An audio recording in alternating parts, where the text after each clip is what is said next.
আসসালামু আলাইকুম everyone, welcome back to my channel. নারিকেল, ময়দা আর ঘরে থাকা অল্প কিছু উপকরণ দিয়ে এই পিঠাটা তৈরি করব। এই পিঠাটা খেতে কিন্তু ভীষণ মজার হয়। আশা করছি আজকের এই ভিডিও আপনাদের ভালো লাগবে। চলুন তাহলে রেসিপিটি শুরু করা যাক। বাটির মধ্যে 1 কাপ পরিমাণ ময়দা নিয়ে নিলাম।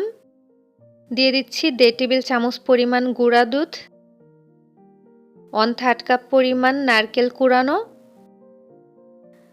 চিনি দিয়ে দিচ্ছি পরিমাণ মতো। চিনিটা আপনারা আপনাদের টেস্ট অনুযায়ী দিয়ে নেবেন। 1/2 চা চামচ পরিমাণ দিয়ে দিলাম লবণ।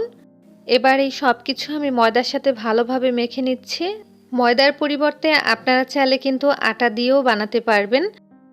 তো ভালোভাবে মেশানোর পরে এবার আমি অল্প পরিমাণ পানি দিয়ে দিচ্ছি। এখানে প্রায় 2 টেবিল চামচের মতো পানি হবে। এই পানি দিয়ে ভালোভাবে মেখে নিচ্ছি। এর থেকে কিন্তু বেশি পরিমাণ পানি দেওয়া যাবে না। তো ঠিক এভাবে করে কিন্তু মেখে নিতে হবে, এর থেকে কিন্তু বেশি পাতলা করা যাবে না।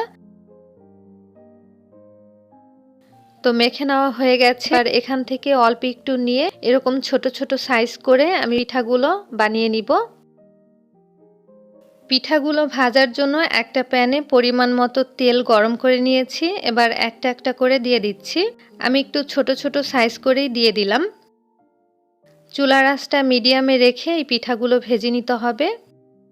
এক পাশ যখন একটু শক্ত হয়ে যাবে তখন উল্টে দিচ্ছি। এই পিঠাটা ময়দা দিয়ে তৈরি করার কারণে পিঠাটা কিন্তু অনেক সফট হবে আর খেতেও ভালো লাগে। তবে আপনারা চাইলে কিন্তু সেমভাবে চালের গুঁড়া দিয়েও বানাতে পারবেন। চালের গুঁড়া দিয়ে বানালে পিঠাটা কিন্তু অনেক ক্রিস্পি হয়। বেশি হাই আঁচে ভাজবো না, তাহলে কিন্তু উপরে পুড়ে যাবে আর ভিতরে কাঁচা থেকে যাবে। তাই মিডিয়াম লো আঁচে এগুলো ভেজে নিচ্ছি।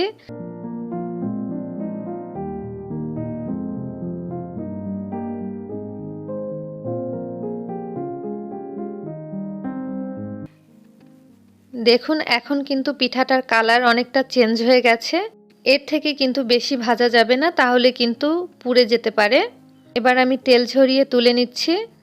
তেলটা খুব ভালোভাবে ঝরিয়ে নিতে হবে। এই পিঠাগুলো একটা বাটির মধ্যে নিয়ে নিব।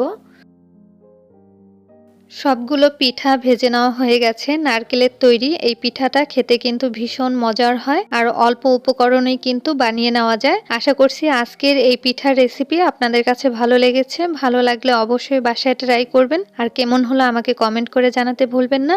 আজ এখানেই বিদায় নিচ্ছি। আল্লাহ হাফেজ।